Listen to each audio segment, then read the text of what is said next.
Okay, get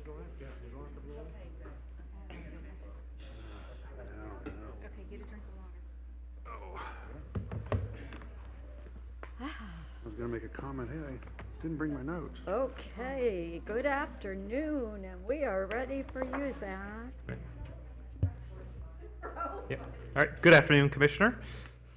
Well, hello there. I'm Zach Telerik. I'm the Director of the Office of Management and Budget. Our next budget hearing this afternoon is from the Veterans Service Commission, and I'll have Buck Bramlish, the Director, introduce the other members at the table. Wonderful.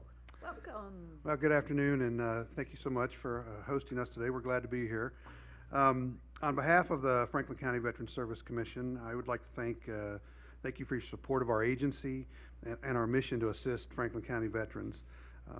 Further, I'd really like to recognize all the county offices that have been so instrumental to our success this past year. It would include the county administration, the Office of Management and Budget, the County Prosecutor's Office, and the Human Resource Department, just to name a few that have really supported us. With me today on my right is our board president, Mike Kehoe, and on his right, our vice president, Tom Eshelman. And then on my left is our administrative officer, Angela Klein. I'm now approaching 10 months as the agency's executive director, and while I must confess I miss the uniform I wore for 34 years, there really is no place I'd rather be right now than providing service at the Franklin County Veterans Service Commission. I want to talk just a moment about our veterans. We know there's over 20 million veterans in our country, and the great state of Ohio is home to about 840,000 of those veterans. 69,000 of these veterans reside in our county, and many benefit from our county's generosity. In 2016, year to date, we've seen over 4,700 veterans. Many of them we've seen multiple times, and we've provided over 40,000 subsidies and services to these veterans. This includes everything from food or gas vouchers, bus ticket or taxi ride to medical appointments, car repair to allow our veterans to transportation to work, indigent burial fees, emergency response devices for our elderly veterans, all the way to providing just simple referral to partners or filing VA forms for benefits. Our agency mission, our agency purpose is codified in the Ohio Revised Code, and it dates back to the Civil War. It appears that the original legislation was a result of the concern for families of soldiers that were lost in the Civil War. In essence, it is our local community looking out for our local veterans. Today, our core competencies focus on providing financial aid to our veterans and their families in need, and support and advocacy to veterans filing for veterans benefits. Nested under these competencies is our commitment that we should also be a pathway to long-term sustainable solutions, allowing our veterans to continue, or even in some cases, once again, chase the American dream. So our challenge ahead. Our veteran population is very proud of their service to our nation. However, many of our veterans are too proud to ask or too slow sometimes in seeking assistance, often believing that there are other veterans that are worse off than them. Overall, we've identified three primary challenges to our mission. First, reaching all veterans, to include those with mobility barriers, those in assisted living communities, and those that need but don't seek assistance. Second, reducing our response time to assess and then provide assistance to our veterans. And then finally, when our immediate support only provides a temporary fix to our veteran problems, we are building a network of governmental and non-governmental organizations to refer our veterans for support and counsel to work towards long-term sustainable solutions. And I'll touch on answers to these challenges during the remainder of my presentation. 2016, I have just two quick examples of 2016 initiatives that address the challenge of response time and sustainable solutions. In 2016, our agency focused on developing practices and processes to improve our response time. We rewrote our policies governing financial assistance to be clearer and to provide more decision authority right inside the office of our benefit staff, those meeting one-on-one with our veterans. We also provided a new level of decision authority to our first line leaders, we call them our team leaders, who are generally available to the benefit staff in real time, often while the veterans are still in the office. Now, this has already reduced the number of cases that goes in front of our commission at their weekly meetings by 2/3. And then sustainable solutions. Sustainable solutions require partners with expertise in areas such as housing, employment, finance. For example, we are proud to work with the Consumer Financial Protection Bureau Financial Coaching Initiative. They have provided a financial coach working on site at our location, providing veterans financial guidance and planning support. Our partnership with the Consumer Financial Protection Bureau is central to assisting veterans solve long-term financial challenges and plan for a rewarding future. So going forward in 2017, there are a number of initiatives and actions planned for 2017 to chip away at our three primary challenges I discussed. We must reach our elderly veteran population, many of whom we believe are not aware of the VA benefits which they are entitled. We're building a plan and getting to know the many great communities that support our elderly population. We visited with 32 elder care service providers in October at the monthly Senior Services Roundtable meeting hosted by the Franklin County Task Force on Aging, and spent a half a day recently at the Claremont Retirement Village discussing veterans benefits. We will use the capability of our new mobile office to make planned visits in communities that house veterans to assess eligibility and to provide support. Beyond our elder population, we are studying veteran demographic information to determine where we might use our mobile office to extend our reach within Franklin County. We are considering locations that are easy to get to and safe to meet at, such as local libraries or other Franklin County agencies.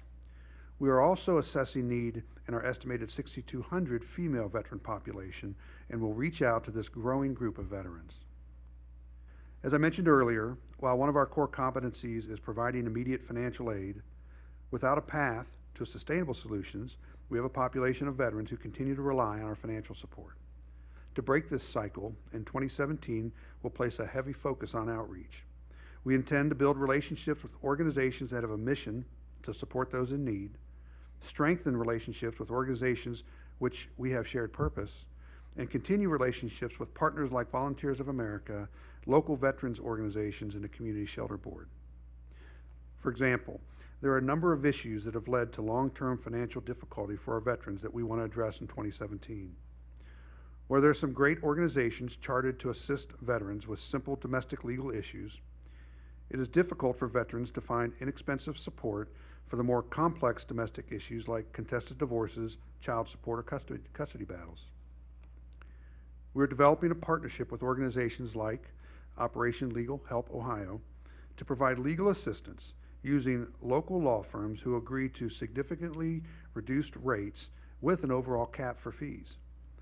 These legal issues, if left unchecked, often lead to a veteran's reliance on the Veterans Service Commission to continue to solve the immediate short-term issue of rent or utility or food relief without addressing the underlying financial issue. Many of our veterans who rely on the Veterans Service Commission on a more regular basis also have great difficulty finding a job, or often they can't seem to maintain a job. While we have worked successfully with our partner, Ohio Means Jobs, we recently took our relationship to the next level and will improve our coordination of support and services to our veterans. We're establishing a referral process in 2017, which will provide some backbone to our efforts to ensure our veterans out of work or underemployed, or those struggling with job sustainability, have a coordinated effort between our two organizations. We'll make referrals, confirm attendance at job workshops or meetings, meet with counselors, and receive feedback from Ohio Means Jobs so that together we can provide our veterans a path to better employment. Homelessness is a challenge for many of our veterans in Franklin County. A significant portion of our financial aid goes to things such as rent or mortgage or utility payments. Thus, many veterans are a month or so away from losing the roof over their head or perhaps a cold apartment. We have about 170 veterans in local shelters or transitional housing in Franklin County, and about 12 veterans actually on the street at any one time. We will build on the new Homes for Heroes initiative led by the Volunteers of America and working with an array of caring organizations like Faith Mission, the Columbus VA, the Community Shelter Board's leadership, and many more. Just a month ago, we hosted the first Homes for Hero event at our location, connecting landlords with veterans who were living in shelters and were prepared to provide immediate support, allowing for lease signing actually on site. As we look to the future, we're very proud of the strategic planning framework we've assembled for 2017. While we know the direction our agency is heading, we believe that 2017 is the right time for us to complete an organizational assessment to ensure we have the best possible systems, practices, and organization in place. This year-long endeavor will be completed in parallel with our day-to-day operations and will be the key process we use to plan for the future of our agency beyond 2017. I would like to end with a note about our agency's productivity and a letter that we received recently. While the support that Franklin County provides our veterans through our agency is simply the right thing to do, it is not without consequence. In this case, a positive impact to our county and our veteran citizens. The total federal VA dollars spent within Franklin County in 2017 for compensation and pension claims was over $181 million. The cumulative effort of the Veterans Service Commission over the years filing these claims have contributed millions and millions of dollars of compensation to our veteran residents. Considering our 2015 budget in relation and our agency's contribution to this effort, as well as the subsidies and support provided to veterans in need, it's a pretty good return on investment, we think. And then finally, we received a note recently from one of our veterans, and it goes, and I shortened it a little bit, but it said, "Dear Veterans Service Commission team, words cannot express my gratitude for everything your team has done. I am ever so grateful for helping me and giving me a second chance. You saved my life. Thank you for believing in me, and thank you for saving my home. May God continue to bless each and every one of you." And so to end, I would say to all of our Franklin County citizens, and especially to you all here today, this story is also your story. It is our local community supporting our veterans through this agency, an agency led and staffed by veterans and veteran family members. And with that, thank you. That's our prepared comments, and look forward to any questions. Wow. It's quite a lot you've gotten done in 10 months. Plenty of help on my right and left. I know that. I know that. I am really happy to hear the compassion that you bring to the job. It shows in everything that you've done, and I know that your commission members and the rest of your team in staff see it, and I know that they work that way as well. And I know that the partnerships you're building have really made a difference for the veterans in our community. It's really fortuitous or planned, I don't know, but our Office on Aging is in the room right now, and Tony Carroll, our director, has been here through your presentation, and I'm sure you're working with her and her team. And as we have our aging veterans, I know that they're there for you, as well as the rest of the senior roundtable. We also have the younger veterans coming back, and they present different challenges, as you know, and I know that you're working with them as well. Do you see different challenges with younger veterans versus older veterans? You've been in the community for a while. I think we do. We see some different challenges. One of the interesting areas that we really want to focus on in 2017 is our women veterans. And if you look at statistics right now, almost 50% of the women veterans served since the Gulf War. Right. Which is almost diametrically opposed to our male veterans. Right. And then when you look at it even deeper, the women veterans, the majority of them are single or widowed, where the majority of men are married. And so we're trying to look at the details and understand how they have different needs. And so from the women's veteran standpoint, it's some similar issues, but some different issues. And then from the differences in what we see from the Vietnam era to the Gulf War era, and beyond, there still are certainly similarities. You know, they come back and they struggle. The service members today are so much more aware when they come back that there may be issues that they're going through that is more, it's more open to talk about. Where I think our veterans in the past, they came back and they just tried to get back to work. And so a lot of their struggles didn't really come out Right. For quite a while. So I Right. think with our younger veterans, they're more open and more apt to share those struggles with us.